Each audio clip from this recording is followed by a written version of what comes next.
Radio 96.9 FM and 1340 AM. Hopewell, Virginia. It's the Washington Commanders pregame show. The Washington Commanders will be taking on the Seattle Seahawks. The game starts at 4:25 and it will be in Seattle. I'm Wole, joined by my co-hosts Glenn and Ray. What's going on, fellas? Nothing much, man. Just chilling. I know, It right? feels weird, man. Feel weird to do a post game at this time, man. I know. Late afternoon. I know. I was thinking the same thing. Like, yeah, it is wild, bro. Definitely wild. Real quick before we get into the actual content of the show, let's get into some particulars. Subscribe to our podcast on Spotify, Apple Podcasts, and Google Podcasts. Just search All Burgundy and Go Everything. Also tweet us at ABG_everything and like us. Hit us up on IG at ABG_everything and like us on and like our All Burgundy and Go Everything Facebook page. Hey, make sure to subscribe to our All Burgundy and Go Everything YouTube channel. Hit the red subscribe button and like this video. All right, here's the rundown. We'll chat with Commanders reporter Candy Waller. We'll debate if Sam Howell will have another 300-yard passing game. We'll talk about the Commanders secondary versus the Seattle Seahawks wide receivers. We'll debate whether Emmanuel Forbes should be on DK Metcalf. We'll also talk about the keys for Commanders victory and predictions. Then finally, we'll select our Commanders fantasy football selection for the day. All right, let's get right into it. Right, we'll introduce our guests right now. We got Bowie TV president and Seawall Sports and Entertainment's Commanders reporter Candy Waller on the show. Excuse me. What's going on, Candy? Hey everybody, how y'all doing? Happy Sunday. Happy Sunday, Candy. Happy Sunday. So happy Sunday.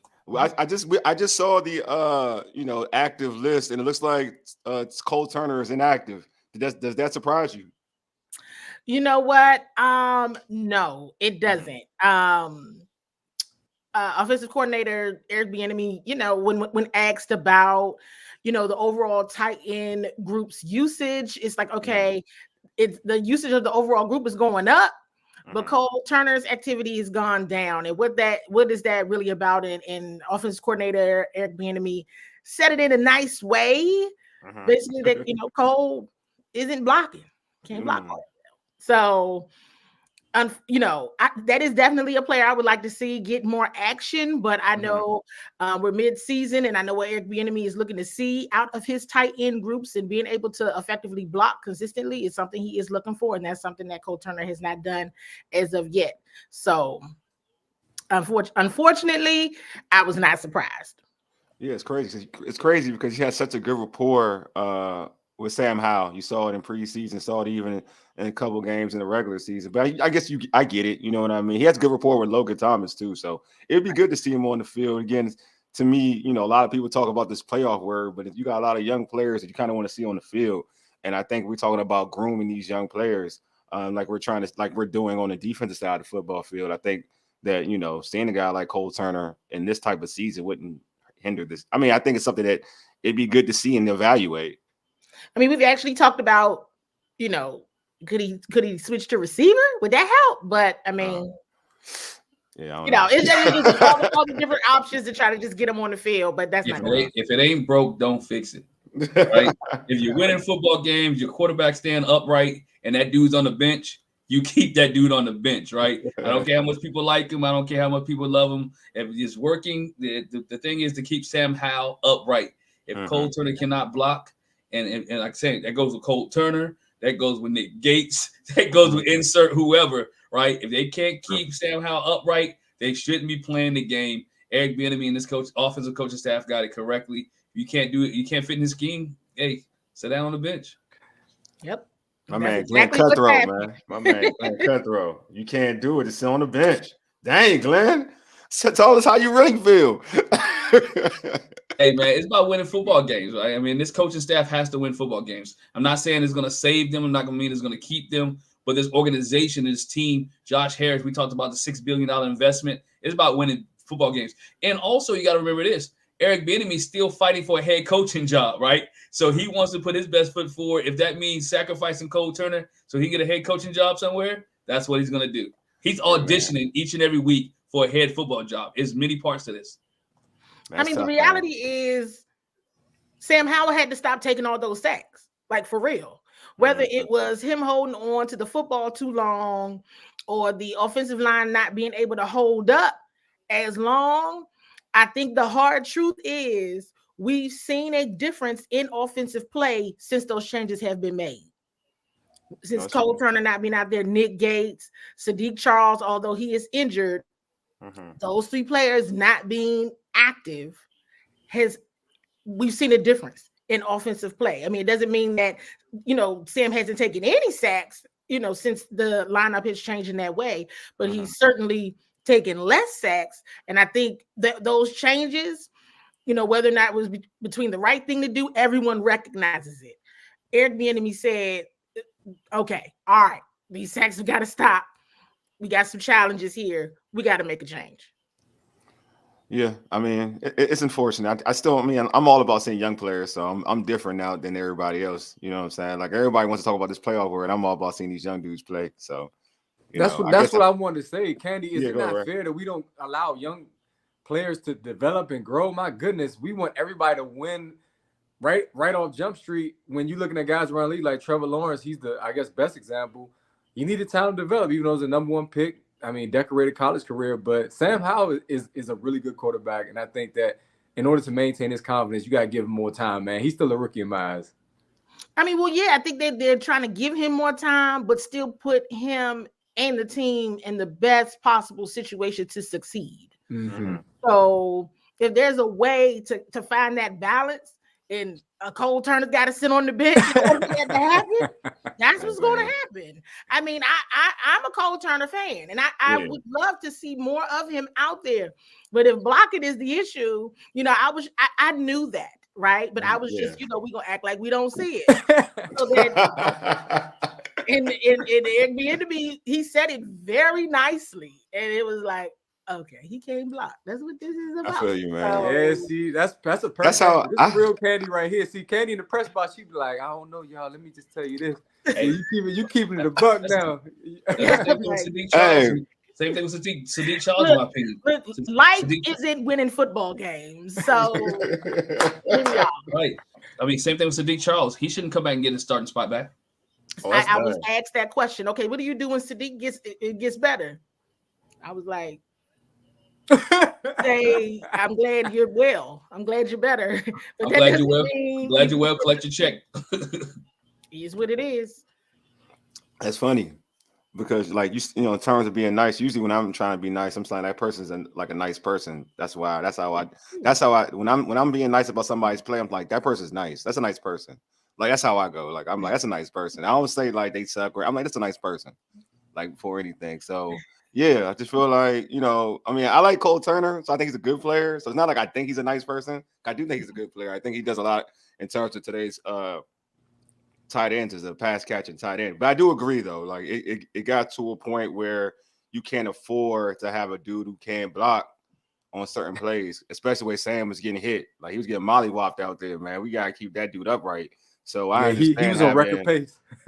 I know. Now it's kind of chilled a little bit. You know what I'm saying? So I agree with it. I totally agree with it. I think that it's good. Like, I just want to see the dude play, though. I feel like, dang. I mean, I don't think Logan's the best blocker in the world, but that's neither here nor there. But I know Logan got to play, though. So it is what it is. I mean, because Logan has been productive. This ain't a knock on Logan, folks. So don't try to go at me because I'm talking about Logan in a certain way. I'm just saying, like, Logan ain't the greatest blocker either. But I understand playing Logan over Turner because Logan has been productive. I'm not going to take that away from him. He's been very productive. So, Candy, for you, what is the key matchup that you'll be keeping your eye on? It's the one I don't really want to watch, but I'm going. I mean, the secondary gonna have to get their money's worth today. No lies told. They might get work today, and so. That's what I'm going to be watching. I'm also going to be watching the offensive line against Pro Bowl defensive tackle Leonard Williams. Leonard Williams was with the Giants when he gave Nick Gates a day and a half. He got him demotion. He gave him a demotion. He got him bench. Leonard Williams is the reason why Nick Gates is sitting on the bench right now. Okay, Nick Gates is salty. Right, and they have to see him again now that he's with the Seattle Seahawks. Yeah. So I absolutely want to see if there is in fact a difference in how Leonard Williams and that defensive line is handled, because he was single-handedly giving everybody an issue when they were at MetLife Stadium. It was embarrassing. So I'm gonna be watching that. And for real, the secondary. This is a day, because the Seattle Seahawks had such a bad game against the Baltimore Ravens last week that I don't have that happening 2 weeks in a row. I could be totally wrong, but who knows what type of time they're going to be on. I think they're going to make the rookies and the rest of the corners and Kendall, they're gonna make them work for it today. So this will be interesting. The defensive line will have to get pressure to alleviate as much as possible from them getting the ball out. This will be. I didn't get any of that last week, but Mac Jones is just not that good at all. So that was worked in favor of the Commanders' defense last week. I don't know if they're going to get that lucky this week. Honestly, seriously, and they still only won by 3 points. A win indeed, but it was still only by 3 points. And they still allow one of the lowest scoring teams in the league score 17. So this is going to have to be something they're going to have to want to win and put these games away in November. This is really critical time for this team. Winning today is important. Then they have 2 back-to-back division games in a short week, Thanksgiving week. So they're going, in order to win this, I keep saying mistake-free football, and we still haven't seen it, because they made some mistakes last week, right? Offensively, they were still able to win the game. But for once, can we see a full game of mistake-free football? I'm still going to always point back to that second half of the Denver Broncos game. We have not seen the Commanders play a full game like they played in that second half against the Denver Broncos. Today is going to have to be the day they really try to do that. Yeah, I think that secondary. Right? I'm looking at your face. Like, did I just? No. You were good. You were great. Okay. Nah. You gotta ignore my face, man. I got some other stuff going on, man. Yeah, I was watching San Francisco play. I know that's what I'm saying. Jameis Winston, he just got inserted. It's a lot going on right now. Stuff on my mind. I was looking at San Fran. I'm paying attention to Chase Young right now. You know what I'm saying? I'm listening to you, Candy. You saying exactly what I was thinking anyway, because we have not seen a complete game performance. But to me, that's been Coach Rivera's tenure, inconsistency. And that's the unfortunate thing about just the time that he's been here as head coach. I don't think we've seen a nice stretch. Wole always talks about how during the second half of the year, like right around this time, they'll make a nice little run to like calm folks down and don't make the playoffs. So this is a prime Commanders game right here where they should get this W on the road. But Pete Carroll, you compare Ron and Pete Carroll. Pete Carroll is somebody that you want as your team's coach. You know what you're going to get no matter who the personnel is. And I think that's the real matchup for me is the head coaches, man. Can Ron outcoach somebody? Head coach Rivera. I'm sorry, Coach Rivera. I don't call him Ron. I got to stop disrespecting. Call him Ron. I mean, that's a great point. I mean, like I said, we don't know what type of time the Seattle Seahawks are going to be on after the loss they took to the Baltimore Ravens. And so I don't have them. If they lose, it won't be like they did last week, and Washington will have to play a complete game in order to beat them today. They're not going to go out like they did last week. That's important because I felt like Washington came out asleep against the Chicago Bears team that was so I want to say, well, first of all, they lost Dick Buckus that same day, but they were desperate for a win. So you got to know the mindset of your opponent. Seattle's looking to bounce back, and I hope that the Commanders don't come out sleepwalking, especially on the road with that crowd. Very loud stadium. Yeah. And I'm just looking for the D-line versus Seattle's offensive line. And this is a key, especially on third down, right? Third down, I want to see them on third down. Third down is going to be key for both teams because they both suck on third down as far as routine rankings. Can Washington defense get off the field, right? Put Geno Smith in situations where he has to make a decision. Stop the running game because we know they do have a talented running back. Keep things like 3rd and 7, 3rd and 8, no short yardage situations. And can Jack Del Rio dial up some blitzes, right? I'm interested in that is the linebackers too. How well will these linebackers play today in coverage? How well these linebackers tackle today? And so that's one of my key matchups I want to see. I want to see the linebackers versus the offensive line, and also the D-line versus offensive line. See if that can match up, which will help the secondary. If you add in pressure and you're getting pressure on the quarterback, making Geno feel uncomfortable, the secondary should be in a position to win today. I mean, today is the day that you're going to have to hear Jonathan Allen and Daron Payne's name. I mean, you all mentioned it already. I mean, hey, if anybody's watching Red Zone, if anything, all you've been hearing is Chase Young. Nick, but I mean, and that's real. Like, I mean, that's real. No lies. No lies. We said that was going to happen. Jacksonville Jaguars was a very good football team. Very good football team. You know I'm coming because he's excited to play. Is a different. No, it's because he's on a better team. Stop doing it. No, he's on a better coach. No. He's gonna have 30. Excited to play. He's already got over 10 sacks. So you know what? He has 5 sacks already, and he's excited to play. He's already one of the better sack dudes in the league, and that's 5. And y'all talking about he's bad with 5 sacks. He already dominated. I'm saying he's bad, but I'm saying he's happier now. Bro, this is the thing. This is the issue I'm talking about when good players. I don't know why people do this with good players. We like hold them to a different accountability in terms of when you deem, not you, but folks in general, when they don't think they're supposed to be a certain way. Dude, he's got 5. No one talking ill about Nick Bosa. Nick Bosa ain't doing nothing compared to Chase this year. And no one said nothing bad about Nick Bosa. Why? Because they know he's good. That's what I'm saying. Like in this area, I'm not even talking about outside this area. In this area, like we the only ones who do this. Like I love Trent. I remember folks were talking negative about Trent at the time. We are the only ones in this area that does this. It blows me. It does. It blows me. Like I'm sitting here like Chase, and I'm watching Chase getting sacks and getting pressure. I'm like, yep, okay, yep, this is about right. He was doing the same moves. They allow him. He's not standing up. He in the dirt. So obviously they're doing something different than Washington was doing. This ain't just off of Chase being in hype. He's even playing. They doing different stuff compared to what Washington. Are they doing something different, or is Chase doing something different? No, because Chase said it's an oppressor. Is Chase making a decision? I'm gonna put my hand in the dirt. Chase said it's an oppressor. Chase said it's an oppressor. He said an oppressor. Nobody denied it. He said they told me to stand up. This Candy fault. Defense. Hey, Candy, this your fault, Candy. I know it's my fault. Folks don't want to be wrong, bro. I'm going to keep saying it because I've seen, and Wale has an excellent point. For some reason, in the DMV, we like to write good players off. We like to write them off. I had so many people tell me Chase was washed. He was a bum. He was a bust and everything. And I'm like, yo, you got to take your football IQ card and burn it because there's no way you're watching.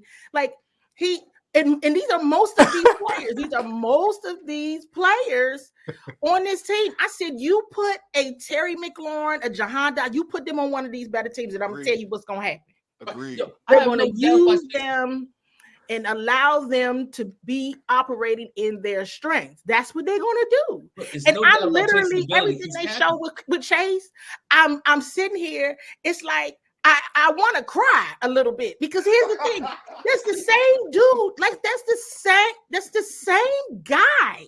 Like it's the same guy. It's him. That's him. He's the James Harden of the NFL. Okay, hold on. No, now we're going a little too hard, bro. No, that's way and I'm saying he got ability. When you watch Chase's last few games in Washington, he wasn't a happy player. He didn't. Yeah, I agree.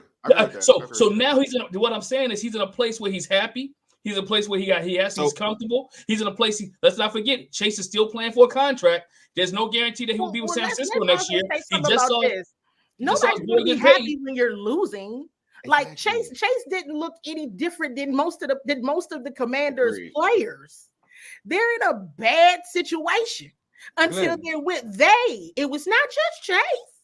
Look at Jonathan Allen has had to lose his marbles publicly and walk out. You know what I'm saying? That's why I'm like, I hope they come back to earth and help. I'd be the heel today. Glenn, listen to what he's saying. Listen to what Candy's saying. Listen to all the talent on this team, and they're not winning. Of course, you're gonna be miserable, right? But they're not winning. Think about it. Okay, you got to ask yourself, and if you're not winning, right? All the people we're talking about are defensive players, right? Yeah, it's facts. You're the worst defense in the league, and you're getting paid the most. So again, I wouldn't be happy if I wasn't performing at my job. So they're not performing. So who do you blame? You Jack Del Rio. I blame the Jack Del coaches Rio. because I blame the coaches. The reason why I blame the coaches is because they love to tell these players to do your job, do your job, do your job. Do your job. Mm-hmm. You do your job, and part of you doing your job is utilizing the players where they are strong. Chase Young is not going to do a 180 in 2 weeks. Montez Sweat, what he did Thursday night, everybody posted the next generation, the next gen stats. They posted about him and this, that, and the third. I'd be like, Montez been that dude. That's been him. That's Montez. He's not going to change in a week. They're not going to do 180 in a week. The reason why they're there is because we have a coaching staff that thinks they're right about everything. But it wasn't a coaching staff decision to let him go, though. Josh Harris pulled that call. He said, "No. See, I told you had to. As far as you got to get what it's the value. Let's be very clear. But it's okay. Those were the only players that they shopped. Definitely. That's the only players that got some value out of them. But they absolutely were not the only players that got shopped. Oh, I mean, like I said, I never doubted anybody's talent. You got to get back what's valuable. So from a business perspective, you done went down. You got swept by the division leader. You lost to the Giants. And truth be told, those two, if they didn't lose to the Giants and the Eagles, we're not having this conversation. Nothing changes because you very much are still in the hunt. You're very much still in the race, right? But that's sad though, Candy. Because they still, even if they had won both of those games, because they were still close games, they still would have been ranked the 31st defense in the league. Okay, so right? Let's be honest. If they would have beat the Eagles, but the only thing that matters is wins and losses. Only thing that matters is records. So Glenn, it does go back to coaching, right? When Chase Young was out, the result was the same, correct? And also, if you look at how they handle things in the media, when the media and fans were bashing Cody Barton, Jack Del Rio came to his defense. They never came to Chase's defense, and it was always some leaks about, we don't like the commercials, we don't like in the offseason. To me, they ran Chase out even before he was traded because they made it clear that they didn't like his work ethic, they didn't like this, they didn't like his decisions. How come they don't do that to other players? It's certain people, even EB. Look at the message that Ron sent in the offseason to start. Well, the players were a little ruffled by some of the things he's doing. Why do that? That's what it comes back to me. I think across the board, it comes back to coaching. It really does. Like Belichick never did it, right? Like Belichick never talked about his players. Belichick never encouraged his players or never said anything about his players to do. This is what I need. Like Belichick never told people to get out of town, right? When it wasn't producing in New England, but he was winning again. But if you think you have it, I'm not saying he is. If you as a coaching staff think you have a cancer or you have value of a person in the locker room, or you think you're planning for the future. Yeah, get rid of them now. Get the value that you have and see what your team has. I argue that at all. I think I agree with that. But again, who's making that decision? This is the problem. The issue is you have the coaching staff. Again, if it's Belichick, I'm for it because I know Belichick's track record. It shows me that it's worth it. You know what I'm saying? It ain't about. I know what you're talking about, and I agree with you if you're a coach. But it does go to a point if you're the coach to do that. Like I can be a coach, and I can be a coach in the NFL. I'll probably be a bad one. But if I ship somebody out like for instance a Trent Williams, I'm not using this example for that situation, like a Trent Williams, and I ship him out because Trent Williams ain't following what I want to do because I'm stubborn. It's my fault. Oh yeah, as a coach, it's my fault. It is. It's totally my fault. Because, you know what I'm saying? Because I didn't want to work with Trent Williams, a Hall of Famer, because I want to do things my way. We see this in basketball. We see this in football all the time. Players get shipped out. Great players. And we're talking about great players who played the right way, great players who may not agree with you, but you know what? It's my way or the highway. I'm shipping you out. Chip Kelly did it with the Eagles. Yes. He was shipping out great players. Mm-hmm. Those players still perform. They perform. So, yeah, we can say, like, all right, we're going to get value for them. But at the end of the day, it's that coaching staff's fault because they didn't utilize that player correctly. That's what it is. Yeah, if they're not following line to what I want to do, you're going to ship them out. I agree with that thought process. But again, that still puts onus on that coach. Yeah. That means what are you doing as a coach for that player not to be utilized in a certain way? So that's what I'm saying with Ron. Ron and his staff did not utilize those ends the way they needed to be utilized. So if you're Josh Harris, again, the record does dictate it. If I'm Josh Harris, those dudes are free agents. My defense is bad. I don't blame him for trading Chase and Montez. But again, that is not on Ja Harris did it because of the circumstances of the team. Again, and the circumstance of the team is on of that unit is on Del Rio and on Ron. That's the reason the trade happened. If those coaches coach better, Chase and Montez aren't traded. That's not a thing. But since they coach bad, Chase and Montez are now easy to trade because you can get collateral for something. That's how it works. You can definitely get something for them. I mean, they did, That's how it works. Why are we talking about Chase and Montez? I feel like we're doing this too much. Like, but at this point, if you're coaching a player, because again, and they're not performing for you or not listening, right? Mm-hmm. Chase, let's be honest. If we go back and do tape on the sacks that Chase Young missed, he might have had about 10 sacks right now before he even left Washington. People miss sacks all the time. Montez missed a rack of 12 sacks. Yeah, because he got so many pressures. I'm not gonna lie. He got pressures. Right. Yeah. But that's not coaching. You put him in the right predicament, he didn't catch in. So would you say the same thing about Montez Sweat? Because you're singling out Chase. Montez is the same thing. Montez does. I make the argument that Montez does more than Chase. I'm gonna tell you all this. They were the most valuable assets in that locker room. Who? The two that got traded.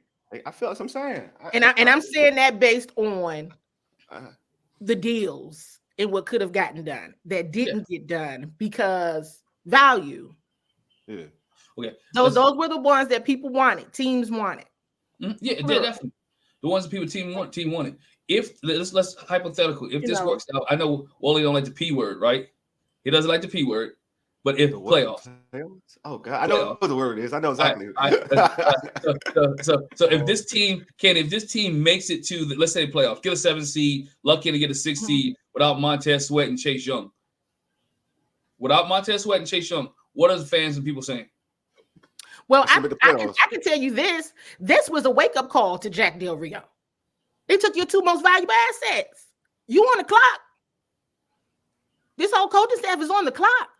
So you're gonna see some differences. If it woke anybody up, it's the entire team. Hey, we got rid of Montez and Chase for value. Not just one, because that was what people thought was gonna happen. Just one, okay, Chase. Right? That's good ownership. Both of them. Oh, that means it's showtime for everybody. Okay, because we gonna go and get our collateral now, right before the trade deadline, based on this record. Everybody got to come correct now. Everybody's got to come correct. That wasn't just the Montez and Chase dig, because truth be told, and then when you turn around and look at the deal that Montez got out of Chicago, well, then hey. You know that's value right there. If you are willing to trade in the middle of the season your two most valuable assets per team recognition on what value and who they would like to get based on value, then that means everybody clock is running. So I said after that happened, I said I want to put everybody on notice. You will see a difference out of this team. Because that let everybody know who is in charge. All of y'all can go. And if you don't have value, if I can't get any assets for you, then I'll just release you or do something else with you. And like, Dan Snyder wouldn't have did it. And that's why you got great everybody. This business now. And that's why it's business. And that's what you like. That's why you like new ownership. Because they're willing to make the tough decisions, the unpopular decision for the betterment of the team down the road. Let me tell you this. If you make the playoffs, you're going to have to see Chase. And he can be like, I know the offensive line. Oh, listen, let me tell you something. You see Chase in a couple weeks. Let me tell you something. They see Chase in December. Yeah, that might not mean a thing, though. It probably won't mean too much, barring any injury. I can tell you all right here, right now, I saw Chase Young in a couple of practice go up against every single offensive lineman for fun. He switched I'm not even playing. He did it, and I was like, I cannot believe he's doing this. Like, I cannot. Like, now you picking, but he was lit. Switch, and then had the nerve to drop back in the linebacker and play that position too. Let me tell you something. They're gonna let him loose. If it's not gonna be pretty, and it's gonna be bad. I keep trying to warn people. If it barring any injury, it's gonna be bad against this offensive line. Oh, they getting pressure on. They making. They gonna tear. They are tearing up. They are tearing up Trevor. Shreds. They are tearing up Trevor Lawrence right now, bro. They getting number pressure. Both they all eating right now. They're gonna tear him to shreds. They all eating. He knows every single last one of them, and I don't know if I'm gonna laugh or cry because it's gonna be sad. And it would be sad in training camp. I would be like, oh God. Look, we gotta stop talking about Chase. We're gonna. All right, I brought him up. That's my fault. No, it's all good. When I get a Reds on Sunday. It's okay. It's all good. It's all good. So Kane, I want to get your prediction on the game. No. Hey, what you have with the Seattle? Bold predictions. Can Jonathan Allen get a sack? I need Jonathan Allen and Deron Payne to get a couple sacks for everybody, please. They need to step it up. They need to step up. Step it up. I want Terry McLaurin hopefully to have a big game. This is not the game that I want to see Emmanuel Forbes being left out there. Am I the only one? Hung out to dry. So the linebacker core is going to have to do much better as well. But in terms of pressure, and we talking sacks, let's bring Jonathan Allen and Deron Payne back into the conversation because those are definitely two names that have not been talked about, not hearing about, none of the above in a long time, in a few weeks now. So they're going to have to be really active this game and disturbing the peace on that line. And let's go ahead and get the young guys involved. Remember, there was a lot of excitement around, okay, what's Casey Toohill, what's Jay Smith-Willis going to do? And we didn't hear much at all. Yep. They're going to have to come together and make it happen. We can't get the other two guys back. These are your guys. This is your unit. So play together and make it happen because this isn't Mac Jones behind center. I'm telling you. I agree. I totally agree. Yeah. What do you think is playing into Jonathan Allen being a little bit quiet? Deron has made some plays. I won't even put Deron in there, but why do you think Jonathan Allen's been real quiet this season? Because usually he's like really demonstrative, in terms of his play, and he's been very quiet. I think it falls in line with some of the other things that we've discussed previously on this show. It's just are you being utilized and being told to do what you need to be doing? Or is there, that's one piece of it. Is there a concern? Is there a health concern about putting your body on the line for a team that's not going anywhere? It's a couple different things there, I think, that still have been unresolved from the Giants outburst at the game, the outburst after the Giants game. Okay. I would never say that he doesn't want to be here because that's not true. I believe he absolutely wants to be here and speaks very highly of this opportunity, but people, they want to win and they want to win convincingly. But hopefully he can be a part of that today. Okay, this is what you want. Let the change start with you and get your name out there because he's absolutely been quiet out there on the field. Yeah, he had a big stop. He and Khalil Hudson, the Atlanta Falcons game, but other than that, he's been pretty quiet. Well, man, Katie, thanks for being on. You sparked a great conversation. Started some trouble this on Sunday. Y'all, this is why y'all need me at the game. I be quiet and just, Katie started everything today, man. It's always love, man. It's always love, man. It's always love. I love Katie, man. Katie's cool. Very good conversation. Hey, Katie, thanks for being on. We appreciate you as always. All right. See y'all later. All right. See you, Katie. Bye. Bye. That was awesome, man. That was good. That was a good segment. Then we went like about 30 minutes strong on just talk. I felt like 30 minutes strong. Yeah. Right. that was a problem, man. Yeah, I know, bro. You ain't lying. Hey, Sam Howell, though. Yeah, go. Yeah, he's the cornerstone of the franchise right now. Back-to-back 300+ yard passing games. Does he make it 3 in a row today, fellas? Well, you start with you, bro. So, man. I think he does. My problem is why are people still asking is this dude the number one quarterback? Yeah. Like this dude is the number one quarterback, right? This dude is your guy, right? He showed what else does he have to do to prove to you that he's the guy? Offense is going up, he's making better decisions. You can see the progression from week 1 to where he's at right now, that his passing yards is going up. Besides that bonehead decision last week, right? In the goal line, he doesn't make too many mistakes, right? But again, he's only played 11 football games, 11 NFL games. So I expect to have a mistake here or there, right? He's not supposed to be perfect. I mean, you even see guys like Lamar Jackson make mistakes today, right? Throwing ball short. So again, you see that. So my thing is, why is people still questioning Sam Howell? I think it is another 300-yard day by receivers. The secondary of the Seattle Seahawks is not that great, and I think the running game will help Sam Howell a little bit more if they can keep him upright. We talked about that at the beginning. If they can keep Sam Howell upright, I think he does get another 300-yard game today. I think again, as he's been doing it. And what I like about the way Sam Howell's been getting his 300 yards, it hasn't been one receiver, right? It's been multiple dudes, 8 dudes, 9 dudes, 10 dudes catching the ball. You get a pass, you get a pass, you get a pass, you get a pass, right? And he's giving everybody passes. So that's what I like about Sam Howell. Yeah, I think there's a chance. I think that this is a game though that Washington, he may not. I kind of think it's a chance, but it'll be in the low end if he gets it.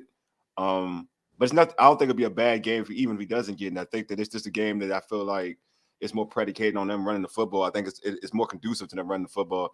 Seattle has a good young secondary, but they're kind of light when it comes to stopping the run. Granted, they did trade for Williams for the Giants, the D tackle, but they're a team that typically has issues trying to stop the run. And I think there's an opportunity to use B-Rob. So if this is a game you feature B-Rob and Sam Howell throws for like 250, I think that's a good formula to win the football game.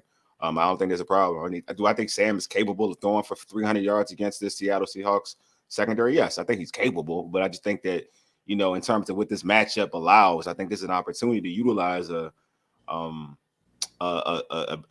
Robinson or utilize Rodriguez, utilize Gibson. I think there's a reason why, for instance, because Turner did play last week. He was active last week, and so today him not being active this week kind of tells me they may be heavy on the run. So I think that's pretty cool. I think this would be a good thing to be heavy on the run especially with Brian Robinson and Rodriguez in terms of trying to wear down the Seattle Seahawks front four. I think that it comes down again to coaching. Right now, EB stock nationally is going up. It's heading up. While Patrick Mahomes' numbers have declined, Sam Howell's have been improved upon the last several weeks, and that's making EB look really good. You're going up again against Pete Carroll, who I respect highly, and I feel like they're going to have a good game plan to try to confuse Sam Howell and to try to take advantage of some of his weaknesses, one in which he's held the football. Now, I know it's been improved, but Candy made the point this is not the same team. However, Sam Howell has an arm, man. You can't teach that. You can't teach arm strength, and you can't teach accuracy, and he has a receiving core. So if Wole is right and he utilizes those weapons out of the backfield as well as his tight end, Sam Howell, I think easily could throw for between 250 yards, 350 yards today because I think they'll have an opportunity. Seattle's an excellent team. They're well coached, but at the same time, I don't see them blow many teams out. Typically, you hang around with them, and I think Washington coming to the game, Wole made the point early in the week, no expectations. You're actually underdogs. That bodes well for this Washington group for whatever reason. They seem to play more loose when they're not the favorite. So I like for Sam Howell to throw for a lot of yards because I just like his talent. And Glenn, I totally agree with you.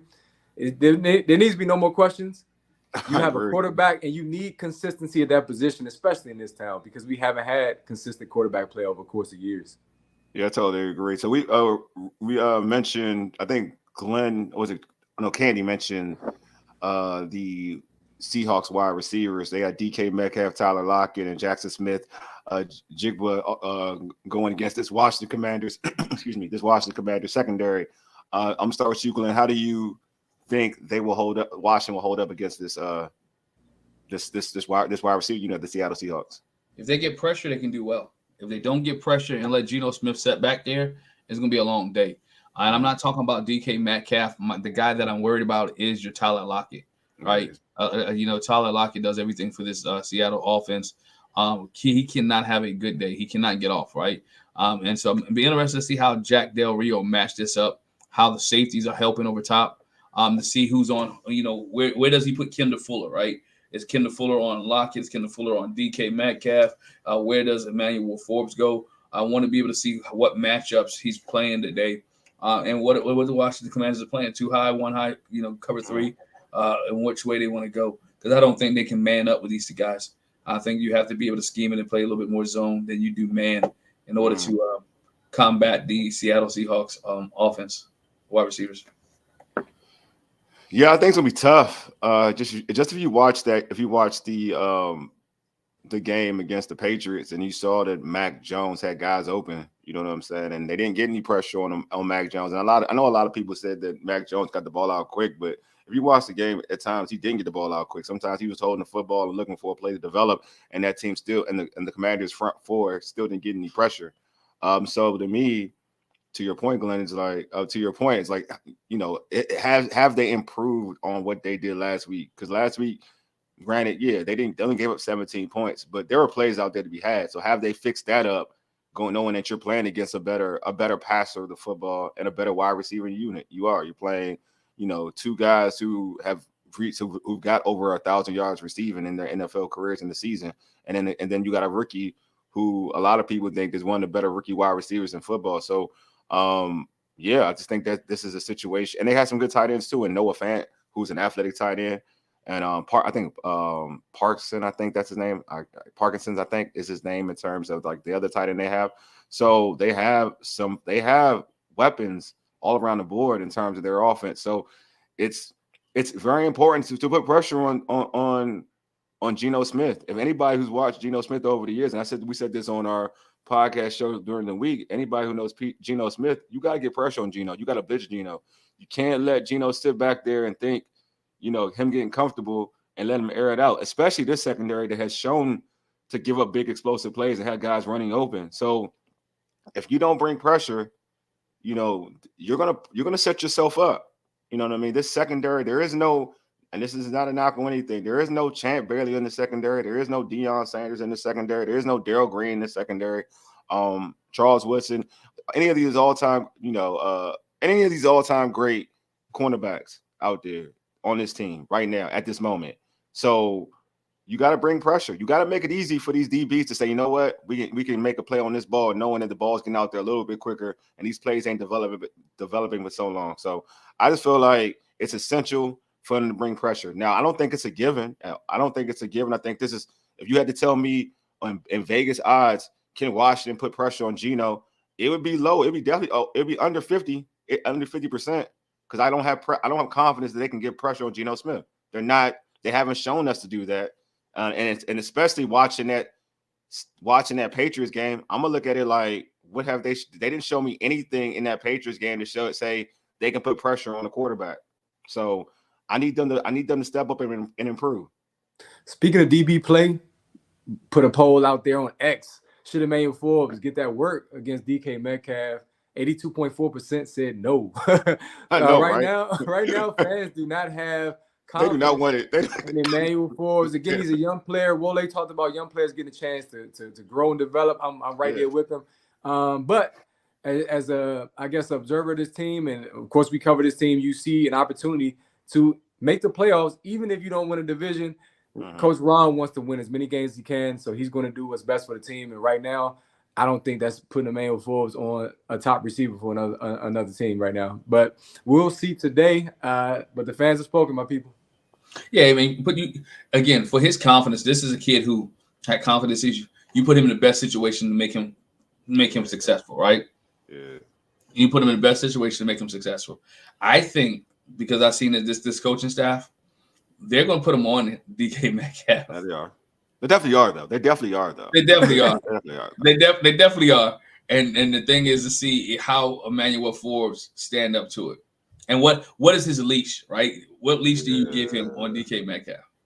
It's wild because in the beginning I was like, no, don't put Emmanuel Forbes on DK. But then I was like, you know what? I'm not like everybody else. I'm not worried about playoffs.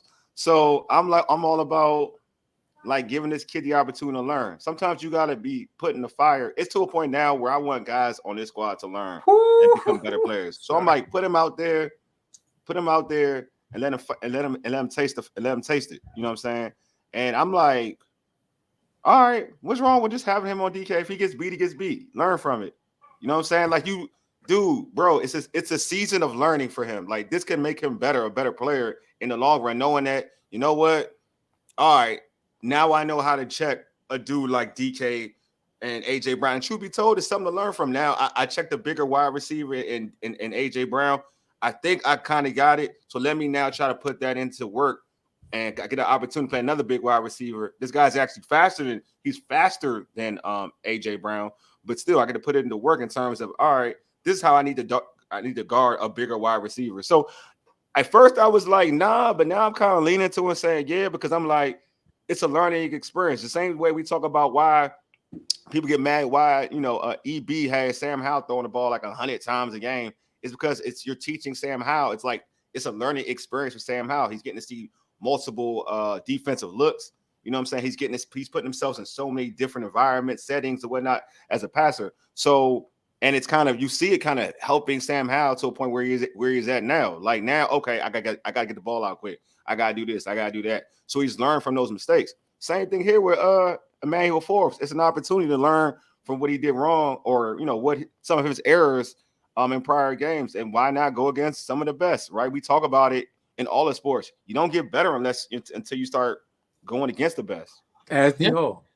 Yeah, right. D-Ho went Terrell up against T.O., Joe right? Horn, yeah, exactly. Steve Smith. Yeah. He got worked at times, but yeah. Hey, Jim Moore Jr. was like, I'm leaving you a man. I'm trusting you to man up.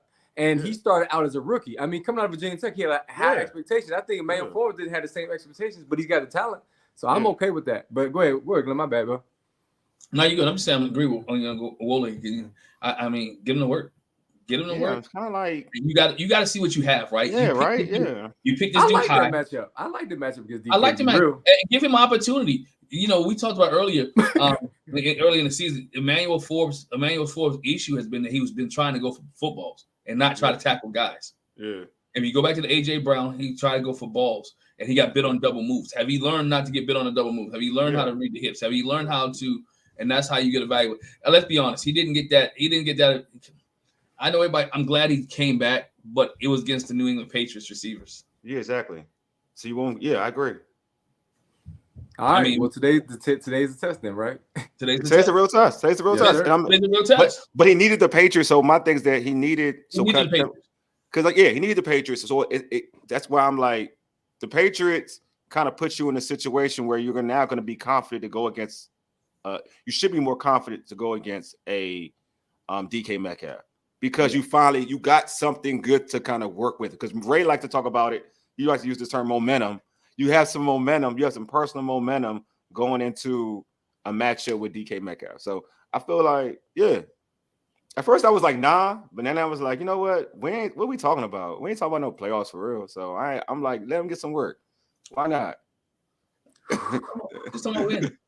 Just don't win. I don't care about playoffs. I think this team needs, because a lot of these guys are coming back. Yeah, Coach Steph may not be coming back, but some of the players coming back. Exactly, I agree. Players are coming back. Yeah, right? I agree. If players are coming back, let's see what these guys can do in these situations. Let's have fun. Let it be fun going down the road towards the end of the season and not be miserable. I agree. I'm like, shoot, if I'm Josh Harris, I'm like, shoot, Ron, I'm playing that young boy. Like, what are you worried about, man? You ain't coming back. I'm keeping it a buck. All right, man. So let's get into it like real quick in terms of for you, Glenn. I'm gonna start with you. What are your keys for Commander victory? Again, the dominance on offensive line. Keep Sam Howell upright. Establish a running game against this defense and work some play action. That's one of the keys. And also, again, getting off the field on third down, converting third downs if you're watching offense, stopping Seattle on third down if you're watching defense, and putting the ball in your the offensive hand with good field position and see if they can continue to score. Hey, Ray, your keys to a Commander's victory. Man, it's very simple, man. You get the ball to Terry McLaurin. I feel like since that Philly game where he had those two crucial drops, I think that brother is motivated. He's already the heartbeat of your team. Get your best player involved, man. Get him involved early and often. And I think that's a recipe for success for the simple fact that, like I said earlier, I feel like Seattle's going to give you opportunities. As good as Seattle is, I think you'll have opportunities to win. And this would be a good win for a young quarterback like Sam Howell. Go to your best receiver, man. Jahan Dotson should have opportunities because Terry gets so much attention. And over the past several weeks, Jahan Dotson benefited. I think Terry's the guy. I think Terry's the guy this week. Book it. That's my fantasy pick too, baby. You ain't even ask me. All right, cool. I'm going to ask you that question now. Hey, get the ball to B-Rob, bro. That's my thing. Feed him often. Like, I think this is the game for B-Rob. This is a B-Rob game. And look at Glenn. That you gotta take advantage of it. Yeah, I'm doing. Yeah, because I'm making you proud, right, Glenn? Like, yeah, you ain't Rob, man. Yeah, you ain't gotta ask me because my fantasy pick today was B-Rob. My fantasy pick today was B-Rob. Oh, it won't ask you. See, y'all still. That's okay. I'll go with somebody else. But yeah, I think it's a B-Rob game. I think B-Rob. This is a game where I think he gets 100. You know, you want to give him 100 yards. I'm gonna use your thing, Glenn. 100 yards. This is the type of game where, you know, you want to win the time of possession. Yeah. You want to keep. You want to make those DBs for the Seahawks tackle. There's a lot of things like, you know, they got the young boy Witherspoon, who's been one of the better rookie cornerbacks in the NFL.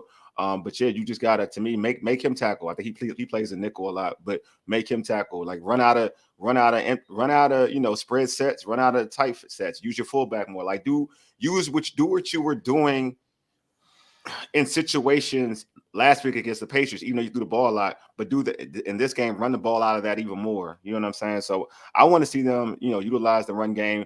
Rodriguez, Robinson, Gibson. I think I just use that three-headed monster and then, you know, hit some play action off of that. So they can do that. I feel like that's a good recipe for a victory. Glenn, I set your keys already, Glenn? You set your keys already, right? Okay. Good. So in terms of, all right, predictions. I'm gonna start with you, Glenn. Give me your prediction. Prediction today. I'm gonna go on a limb. I'm saying Washington's gonna score 31 points. I'm gonna say 31-24 Washington. I just can't.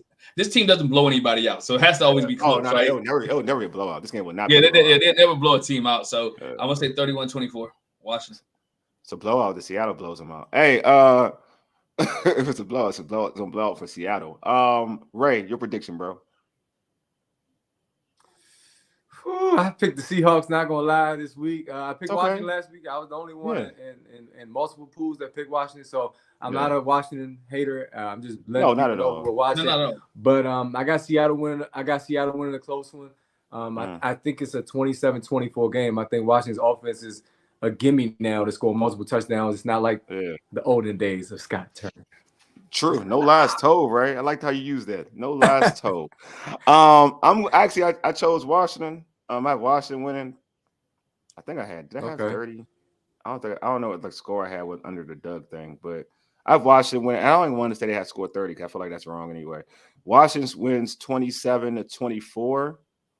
My same score prediction, just the opposite. Yeah, 27-24. I just think that I like the importance of just trying to win the time of possession, run the football. I think if they do that, they'll be fine.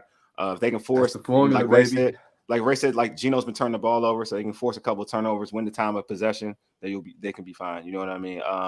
But if they give them explosive plays, and then also the big key is like how does Sam handle? You know what I mean? Like the 12th man, obviously, how he handles the 12th man. So, but I do think if you run the football, you kind of can find a way to negate that just a little bit. If you run the football more, the 12th man won't. You can kind of keep the 12th man out of it. Is when you start to try to come up with the elaborate passing plays or whatnot, where the 12th man can kind of have that impact. So to me, run the football, and I think they can kind of get a 27-24. I don't trust the defense. I'm just saying 24 because I feel like the offense can kind of keep the defense off the field a little bit long because I don't trust the defense. And for God's sake, stop those slow moving plays. Those extra where you throw into a tight end, throw into a tackle out of the backfield, everything that takes a long time. Time and place. Stay away from time and place. Oh, to my Washington. Washington. Stay away from time and place. And that's if you keep. He try to get. Sometimes the enemy try to get fancy, and keep moving, just moving, and run the freaking ball on 3rd and 1 or 4th and 1. God, dog. Yeah, you're right. Run the ball. I think this is a game. That irritates me, man. I think this is a game to do it. I feel like their offensive line will allow them to kind of do all this. I mean, their defensive line will allow them to do all this, to be honest with you. I think they'll like the Seattle's defensive line will allow Washington to think about running the ball a lot more, in my opinion, just the way they play against the run. So, all right, so you already put in your fantasy football, folks. I'm gonna actually go with you know what? I mean, I'll go Logan. I think Logan will have a big fantasy football game. I think Logan will be a guy that will take advantage of some matchups with some linebackers. Shout out to Wagner. That's what Bobby Wagner is one of my favorite linebackers. But yeah, I think Logan will have an opportunity to make plays against some linebackers. So Logan in the red zone, a touchdown.